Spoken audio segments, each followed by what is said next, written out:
एक बार की बात है, भगवान श्री कृष्ण बलराम जी के साथ हस्तिनापुर गए। उनके हस्तिनापुर चले जाने के बाद अक्रूर और कृतवर्मा ने शतधन्वा को स्वयं तक मणि छीनने के लिए उकसाया। शतधन्वा बड़े दुष्ट और पापी स्वभाव का मनुष्य था। अक्रूर और कृतवर्मा के बहकाने पर उसने लोभवश सोए हुए सत्यजित को मौत के घाट उतार दिया और मणि लेकर वहां से चला गया। शतधन्वा द्वारा अपने पिता के मारे जाने का समाचार सुनकर सत्यभामा शोकातुर होकर रोने लगी। फिर भगवान श्री कृष्ण का स्मरण कर उसने यह प्रतिज्ञा की कि जब तक श्री कृष्ण शतधन्वा का वध नहीं करेंगे वह अपने पिता का दाह संस्कार नहीं करेगा। इसके बाद उसने हस्तिनापुर जाकर श्री कृष्ण को सारी घटना से अवगत कराया। वे उसी समय सत्यभामा और बलराम जी के साथ हस्तिनापुर से द्वारिका लौट गए। द्वारिका पहुंचकर उन्होंने शतधन्वा को बंदी बनाने का आदेश दिया।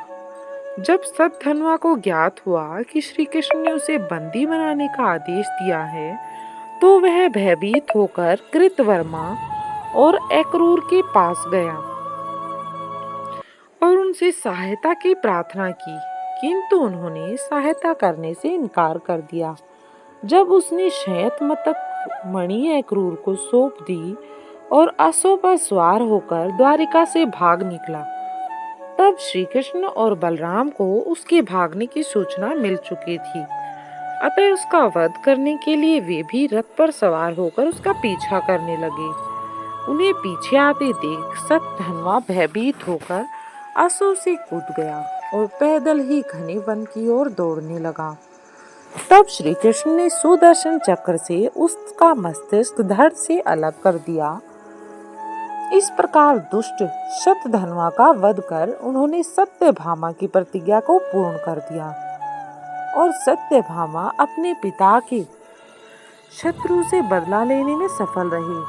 शतधन्वा की मृत्यु का समाचार सुनकर कृतवर्मा और अक्रूर भयभीत होकर अपने परिवारों सहित द्वारिका से चले गए।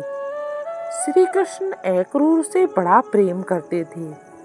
जब उन्हें अक्रूर के द्वारिका से जाने का समाचार मिला तो वे अत्यंत दुखी हो गए। उन्होंने उसी क्षण सैनिकों को आज्ञा दी कि अक्रूर जी को ससम्मान द्वारिका वापस लाया जाए और उन्हें ढूंढा जाए। शीघ्र ही अक्रूर को ससम्मान द्वारिका लाया गया। उनका अतिथि सत्कार करने के बाद श्री कृष्ण प्रेम भरे स्वर में बोले, चाचा श्री, मैं पहले से ही जानता हूँ कि शतधन्वा शयनमस्तक मणि आपके पास छोड़ गया है, किंतु हमें उसकी आवश्यकता नहीं है।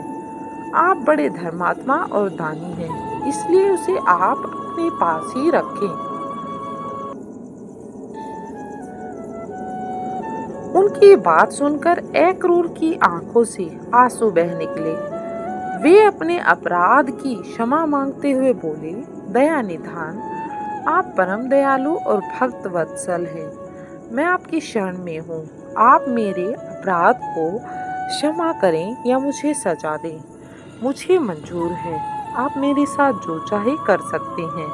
और यह कहकर उन्होंने मणि भगवान श्री कृष्ण को सौंप दी। तब भगवान श्री कृष्ण ने उन्हें गले से लगा लिया और वह मणि वापस उन्हें लौटा दी। तब अक्रूर जी ने ये प्रण किया कि वे अब लालच से हमेशा दूर रहेंगे, क्योंकि लालच बुरी बला है। ये था भगवान श्री कृष्ण की जीवन का एक अहम हिस्सा। स्टोरी पसंद आई हो तो वीडियो को कर दे लाइक और कमेंट बॉक्स में जय श्री कृष्ण वासुदेवाय नमः जरूर लिखें।